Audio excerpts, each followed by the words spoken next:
नमस्कार, मी पंजाब डक। आज आहे 27 जुलै 2025 आणि मी आहे आमच्या इथल्या कसुरा नदीवरून पाहू शकता असा पूर गेलेला आहे। सगळ्या शेतकऱ्याचं आतोनात नुकसान झालेलं आहे। तर शासनानं खरं तर या शेतकऱ्याला मदत करायला पाहिजे।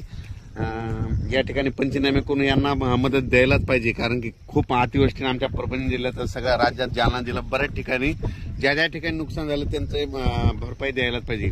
आणि आज या ठिकाणाहून मी शेतकऱ्यांसाठी एक खास करून एक आनंदाची बातमी देणार आहे, कारण की राज्यामध्ये उद्या 28 तारखेला म्हणजे उद्या सोमवारी सूर्यदर्शन होणार आहे।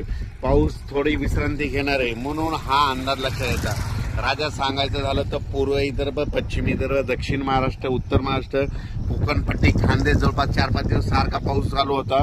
कुठं रिमझिम पडला, कुठं मुसळधार पडला, कुठं अतिमुसळधार पडला, कुठे वडे नाले वाहिले, कुठे नदीला पूर आला, कोणत्या धरणाचं पाणी सोडलं, असा पाऊस पडला। पण शेतकऱ्याला आता अपेक्षा आहे की हा पाऊस कधी उघडतो। तर सर्व शेतकऱ्याला सांगू इच्छितो की उद्याच्याला म्हणजे सोमवारी उद्या 28 तारखेला सूर्यदर्शन ठिकठिकाणी होणार आहे। 29 तारखेला आणखीन खूप ठिकाणी सूर्यदर्शन होणार आहे, म्हणून हा अंदाज लक्षात घ्यायचा। ज्या ठिकाणी पाऊस नाही पडला तसं म्हणजे आज 27 तारखेला बऱ्याच ठिकाणी पाऊस पडणार आहे। काही ठिकाणी सूर्यदर्शन होईल आणि परत जोराचा पाऊस आज आणि उद्याचे दिवस पडणार आहे, म्हणून हा अंदाज लक्षात घ्यायचा। पण एकदम असं बंद होणार नाही। उद्याचे दिवस आणखी थोडा पाऊस आहे, फक्त मात्र उद्याच्याला मात्र उद्यापासून थोडी विश्रांती घेणार आहे, म्हणून हा अंदाज लक्षात घ्यायचा। शेतकऱ्यांना एक विनंती, आता काय करायचं, 28 तारखेच्या नंतर सूर्यदर्शन झाल्याच्या नंतर तुम्ही काय करा, जवळपास 11 तारखेपर्यंत 11 ऑगस्ट पर्यंत म्हणजे पाऊस विश्रांती घेईल। मग तितक्यामध्ये तुम्ही शेतीचे कामे करून घ्या, फवारणी करून घ्या, खत घालून घ्या, कारण की राज्यामध्ये जवळपास 10-12 दिवस विश्रांती पावसाची राहील। विश्रांती जरी राहिली तर तुम्हाला एक सांगतो की ऑगस्ट महिन्यात देखील समजा 1 ते 11 ऑगस्टच्या दरम्यान भाग बदलत आपला स्थानिक वातावरण तयार होऊन पाऊस पडणार आहे।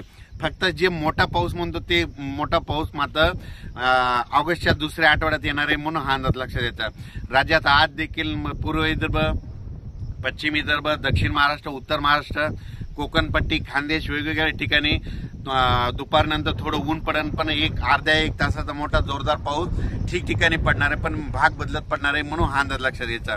पण राज्यात मात्र उद्यापासून मात्र सूर्यदर्शन सोमवारपासून 28 जुलैपासून सूर्यदर्शन होणार आहे, म्हणून खास करून हे अंदाज लक्षात घ्यायचा।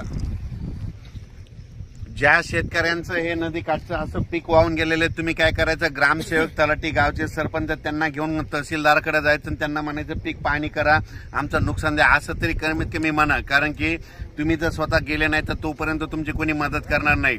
वाटल्यात त्यांना बोलून आणा, त्यांना फोटो काढून तिथं दाखवा। म्हणून माझी सगळ्याला विनंती, नसं कसं आहे घर बसले ते कोणी बघायला येत नसतं, म्हणून माझी सगळ्याला विनंती आहे, ठिकठिकाणी असं मुसळधार पावसानं नुकसान झालेलं आहे, म्हणून सर्व शेतकऱ्याला सांगितलं तुम्ही काय करा, गावचे सरपंच, त्याच्यानंतर तलाठी, ग्रामसेवक, वाटल्या तहसीलदार साहेबांना देखील त्यांना एक निवेदन द्या, आमचे भागात नुकसान भरपाईचं पाहणी करा। म्हणून अचानक वातावरणात बदल झाला तर लगेच एक विषय दिला जाईल। पण राज्यात मात्र उद्या 28 तारखेपासून सूर्यदर्शन होणार आहे, म्हणून खास करून शेतकऱ्यासाठी आनंदाची बातमी।